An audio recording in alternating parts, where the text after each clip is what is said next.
Doctor ने कहा, यही तो। आपकी प्रतिक्रिया से और भी स्पष्ट हो जाता है कि यह काम मेस के किसी व्यक्ति का नहीं हो सकता, तो केवल एक ही संभावना बचती है कि उन्होंने स्वयं ही अपनी जान ली हो, है न? लेकिन आत्महत्या का भी तो कोई कारण होना चाहिए। मैं भी यह सोचता रहा हूँ। आपको याद है मैंने कुछ दिन पहले आपसे कहा था कि इस इलाके में कोकेन स्मगलिंग का कोई गुप्त अड्डा है, कोई नहीं जानता कि उसका मुखिया कौन है। डॉक्टर ने आहिस्ता से कहा, अब सोचिए कि अश्विनी बाबू उस अड्डे के मुखिया थे। मैंने आश्चर्य मिश्रित उदासी से कहा, क्या यह कैसे हो सकता है? डॉक्टर ने उत्तर दिया, दुनिया में कुछ भी असंभव नहीं है। इसके विपरीत इस संदेह में मेरा विश्वास और गहन हो जाता है। यदि मैं अश्विनी बाबू की बातों पर ध्यान देता हूँ जो कल वे रात मुझसे कर रहे थे, वे अपने से ही घबराए हुए लग रहे थे। जब व्यक्ति खुद ही दहशत में होता है तो अक्सर अपना मानसिक संतुलन खो देता है। क्या पता इस सब के कारण उन्होंने आत्महत्या कर ली। जरा सोचने का प्रयास कीजिए, क्या यह सब का स्पष्टीकरण नहीं करती? मेरी मस्तिष्क इन दलीलों को सुन सुनकर चकरा गया था।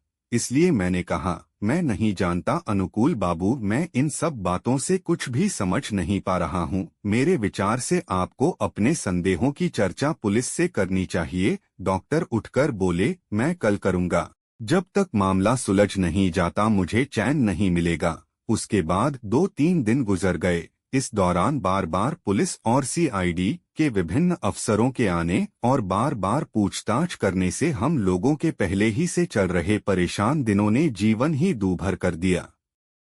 मेस का प्रत्येक सदस्य जल्द से जल्द अपने सामान के साथ मेस छोड़ने के लिए तैयार बैठा था, लेकिन पहल करने से डर रहा था। यह सभी के मन में था कि मेस को जल्दी छोड़ना पुलिस की नज़र में शंका कर सकता था। अब तक यह स्पष्ट होता जा रहा था कि संदेह की सुई मेस के एक व्यक्ति की ओर झुक रही थी, लेकिन हम लोगों को यह अंदाज नहीं हो पा रहा था कि वह व्यक्ति कौन हो सकता है। कभी कभी क्षणिक भय से दिल की धड़कनें तेज हो जाती थीं कि कहीं वह व्यक्ति मैं तो नहीं हूँ। एक दिन सुबह मैं और अतुल डॉक्टर के दफ्तर में अखबार पढ़ रहे थे। अनुकूल बाबू के लिए कुछ दवा एक बड़े पैकेट में आई थीं। वे उन्हें खोलकर बड़े यत्न से अपने शेल्फ पर लगा रहे थे। पैकेट में अमेरिकन स्टैंप लगे थे। डॉक्टर कभी देशी दवाओं का प्रयोग नहीं करते थे। जब कभी उन्हें जरूरत होती वे अमेरिका या जर्मनी से मंगाते थे। लगभग हर माह उनके लिए पानी के जहाज से दवा के पैकेट आते थे। अतुल ने अखबार पढ़कर रख दिया और बोली, अनुकूल बाबू, आप दवा विदेशी से ही क्यों मंगाते हैं? क्यों देशी दवा अच्छी नहीं होती? उसने शुगर मिल्क की एक बड़ी बोतल उठार दवा निर्माता का नाम पढ़ा, एरिक एंड हेवल। क्या यह मार्केट में सर्वोत्कृष्ट है? हाँ, अच्छा बता, क्या होम्योपैथी वाकई बीमारी का इलाज करती है? मुझे कुछ संदेह होता है। कैसे पानी की एक बूंद इलाज कर सकती है?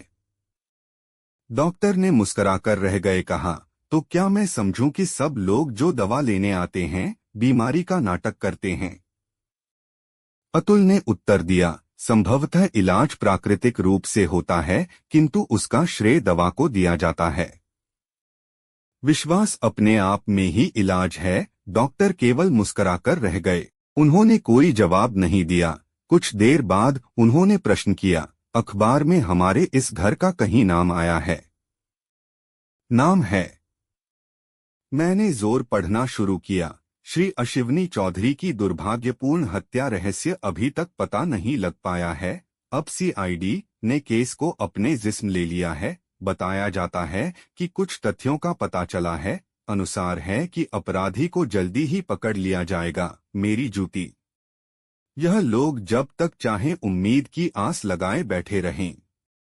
डॉक्टर ने मुड़कर देखा और बोले, ओह इंस्पेक्टर साहब।